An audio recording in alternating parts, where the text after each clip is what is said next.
Azhar dan rakan saya Yasmin Ramadaniyah. Kami daripada Sekolah Ramadaniyah dan kami ingin membentangkan tentang the magic of a cornea research. Kawan-kawan semua pernah tak beli ikan? Lepas tu, secara tiba-tiba ikan tu banyak sangat mati. Agak-agaknya kan? Apa yang menyebabkan ikan tu mati? Salah satu faktor yang membuatkan ikan kita mati ialah kadar amonium yang tinggi. Jadi, macam mana kita nak turunkan kadar amonium dalam kolam kita? Dalam sektor industri, mereka menggunakan bahan kimia dan juga kaedah pengoksidaan. Tapi semua benda itu telah dikuasai tinggi dan juga tak mesra alam. Oleh itu, kita sebagai golongan yang kurang profesional, apa yang kita boleh buat untuk menurunkan kadar amonium kita dalam kolam? Kat sini, kita boleh gunakan pokok ajaib kita. Namanya Icornea cruzi ataupun lebih dikenali sebagai keladi bunting. Kita boleh menurunkan kadar amonium dalam kolam kita dengan menggunakan pokok ajaib dan bantuan daripada kaedah biologi yang dinamakan fitoremediasi. Apa itu fitoremediasi? Dari segi bahasa, phyto merupakan satu perkataan daripada bahasa Yunani kuno yang membawa maksud tumbuhan, manakala remedial ialah perkataan daripada bahasa Latin yang membawa maksud memperbaiki. Jadi apabila dua perkataan ini digabungkan, kita dapat implikasikannya sebagai maksud satu kaedah untuk merawat air dengan menggunakan tumbuhan bagi menyingkirkan bahan pencemar yang terdapat di dalam air ataupun tanah. Jadi di sini kami ada menyediakan satu eksperimen untuk menjelaskan dengan lebih lanjut bagaimana kaedah fitoremediasi ini berlaku. Jadi kami telah mengambil sampel air daripada tasik pandan perdana dan kami menggunakan dua balang yang dilaku sebagai balang A serta balang B. Setiap balang mempunyai 5 liter campuran air tasik serta air pipe dan juga 50 ml larutan ammonium klorida 10%. Bagi balang A, kita campurkan dengan pokok ajaib kita. Manakala balang B, kita tak letak apa-apa. Kita jadikan balang B itu sebagai eksperimen awalan.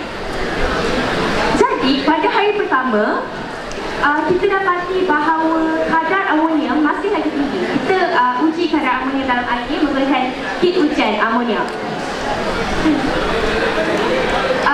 Kami dapati bahawa kadar amonium dalam kit ujian air ini masih lagi tinggi.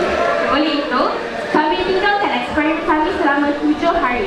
Dan kami datang semula untuk semak dan kami dapati bahawa kadar amonia dalam balang air A menurun.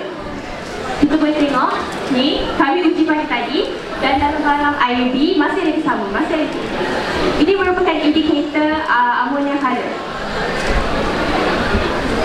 Jadi boleh tengok makin kurang warna dia, maksudnya makin kurang kadar amonia dalam air itu.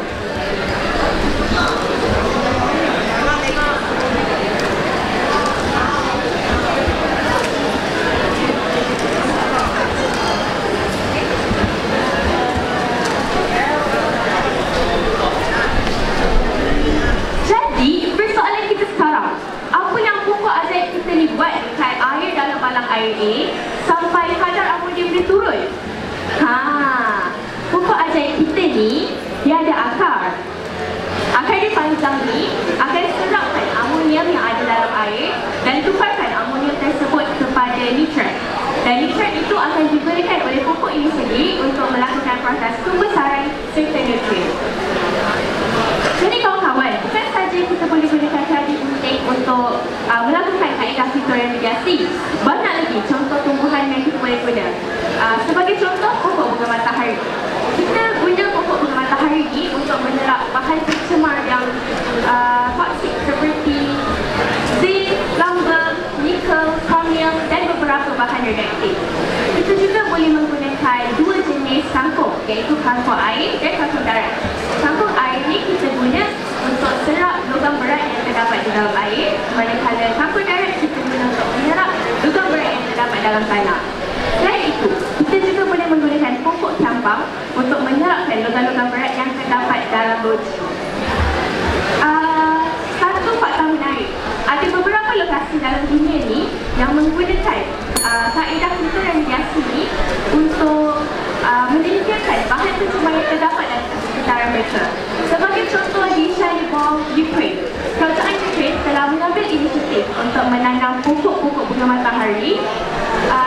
menyingkirkan bahan pencemar yang masih lagi tersisa dalam tanah mereka. Jadi di sini kita boleh simpulkan bahawa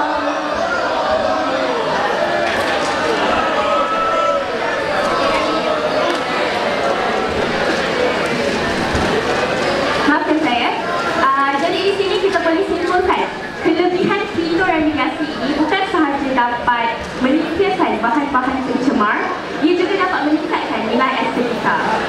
Jadi berbalik kepada soalan saya pada awal tadi,